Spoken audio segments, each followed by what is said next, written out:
Karanasan ko ito noong nagbakasyon kami sa probinsya ng aking misis. Buntis noon ang misis ko. Kilala daw ang kanilang probinsya bilang isang teritoryo ng aswang. Pero kung ako ang tatanungin, hindi ako naniniwala na may aswang. Dahil sa pagkakalam ko, kwento-kwento lang yan hanggang sa nagpasalin-salin at ginawa ng katatakutan.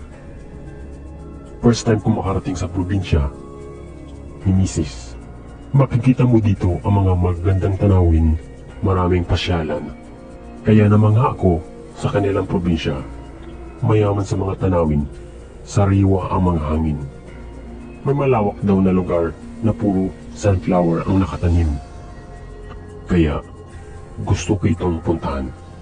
Ginawa kong tour guide ang asawa ko sa kanilang probinsya sapagkat hindi ko pa kabisado ang lugar nila. Pumunta na kami. Pagkadating namin, napamangha ako ng sobra dahil sa kulay dilaw na bulaklak ng sunflower. Parang ayaw kong umalis. Naglakad-lakad pa kami. Habang naglalakad, napansin ko ang isang maliit na bahay. Gawa lang ito sa nipa at ang bubong ay pawid. Lumang-luma na ito kung titingnan mo. May taong nakatira, isang matandang babae. Ito ay nagwawalis sa kanyang bakuran. Tinanong ko ang asawa ko kung ang matanda ba ang may-ari ng taniman ng sunflower. Pero dali-dali niya akong hinila palayo sa bahay ng matanda. Namumutla sa takot ang misis ko. Tinanong ko kung bakit ganun na lang ang paghila niya sa akin. Sagot niya, ang babaeng nakita namin ay binabansangang aswang dito sa lugar nila. Tumango na lang ako bilang respeto sa asawa ko. Maya-maya pa'y habang nag-uusap kami, biglang humilab ang tiyan ng misis ko. Nagtaka ako dahil hindi pa niya kabuwanan. Sa isang buwan pa siya manganganak. Mabuti na nga lang na wala din ng sakit ng tiyan. Mga ilang minuto lang ang nakalipas.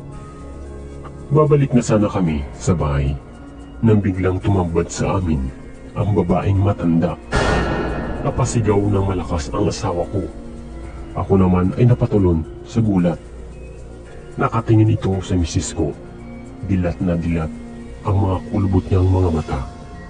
Kaya dali-dali kong hinila si misis at tumakbo kami ng tumakbo pauwi sa bahay. Sinalubong kami ng nanay ni misis. Nagtataka siya bakit hingal na hingal kami. Sinabi namin lahat ang nangyari sa mga magulang ni misis. At ang payo ay huwag na lang daw pansinin ang matandang iyon dahil sa tuwing pinag-uusapan siya ay lalo itong nagpapapansin. Sinunod ko na lang ang payo ng binan ko. Kinagabihan, katatapos lang namin kumain ng hapunan, nasa balkonahe ako ng kanilang bahay. Nagpapaantok habang nilalanghap ang preskong hangin. Maya-maya pa ay sinamahan na rin ako ng asawa ko. Habang nag-uusap kami ng asawa ko, bigla na lang itong sumigaw. Nagtaka ako nang itinuro niya kung ano ang dahilan kung bakit siya sumisigaw. Nang makita ko ito, laking gulat ko, isang napakalaking aso sa may labas ng gate. Pulang-pula ang mga mata nito na nakatitig sa asawa ko.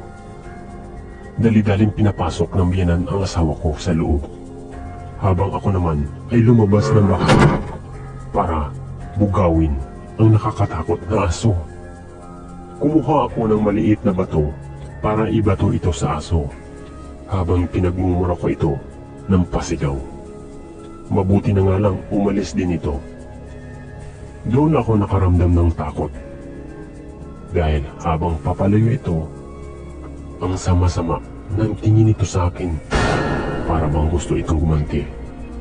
Pagkatapos nun, pumasok na ako sa bahay para matulog. Nilak ko na lahat ng pintuan. Sa kwarto ko, kung saan kami natutulog ng asawa ko, ang bintana ay sliding window. May kurtina, kaya naisipan kong ibuhol ito para kahit papaano ay makakakita ako ng ilaw dahil kabilugan nun ng buwan. Hindi kasi ako sanay na walang ilaw habang natutulog. Hating gabi habang natutulog kami, bigla na lang ako nagising. Pakiramdam ko ang init-init. Pinagpapawisan ako ng todo. Nagtaka ako dahil nakabukas naman ang aircon. Tatayo na sana ako para i-adjust ang aircon nang biglang nagulantang ako sa nakita ko. Isang babaeng matanda ang nakasilip sa bintana. Ang ipinagtataka ko pa, yun yung matanda na nakatira sa bahay na pawid. Kaya dali-dali kong ginising ang asawa ko. Pinalipat ko siya sa may sala. Naglatag lang ito ng kutson. Hindi ko na ginising ang biyanan ko, kaya lumabas ako mag-isa. Naghanap ako ng itak sa may bodega nila. Pagkalabas ko, wala na ang matanda. Pero paglingon ko sa kaliwa, isang aso ang nakaabang. Napaatras ako habang tinututukan ko ito ng itak. Ang isa ko pang ipinagtataka, paano nakapasok ang malaking aso dito sa bakuran. Narinig ito ng biyanan ko, kaya lumabas siya nang makita ng aso ang biyanan ko. Dali-dali itong kumaripas ng takbo at doon ko nakita ang aso na tinalon ang napakataas na bakod.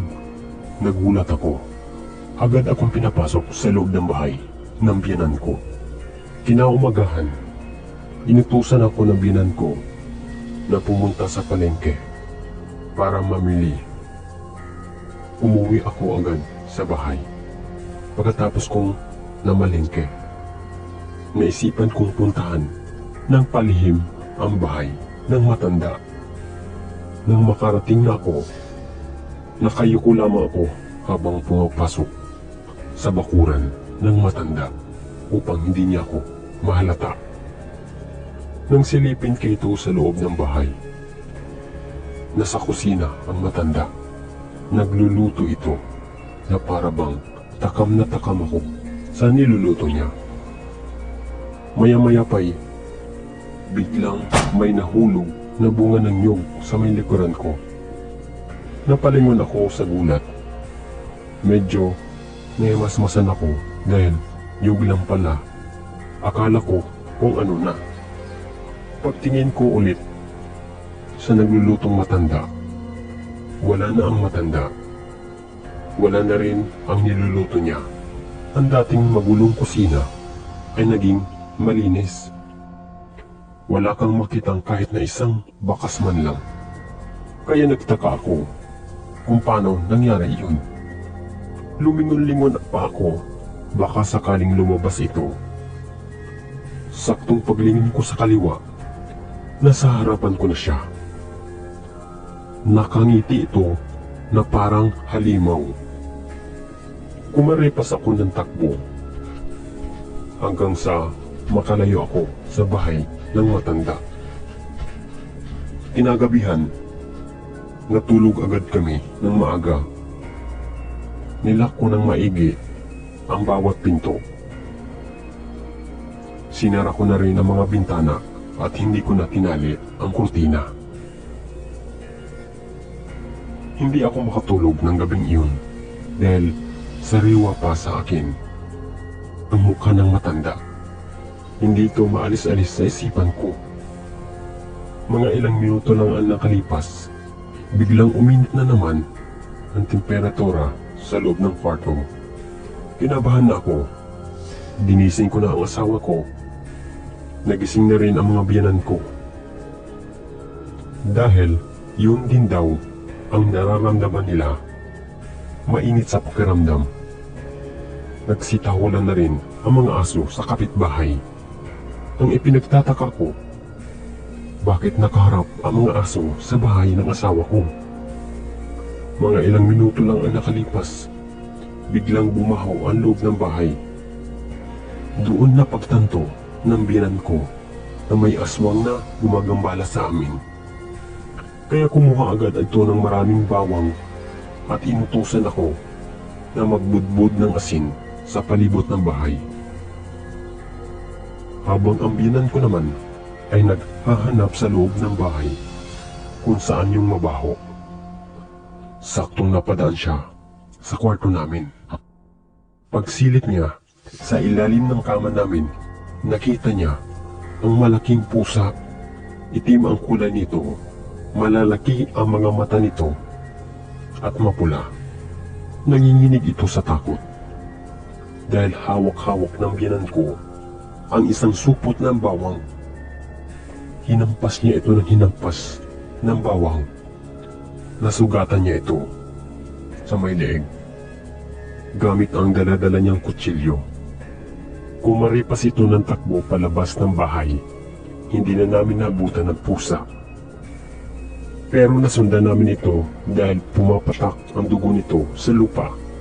Sinundan namin ang patak ng dugo. Papunta ito sa bahay ng matanda. Kaya dali-dali namin pinasok ang bahay. Wala na kaming nadatnan.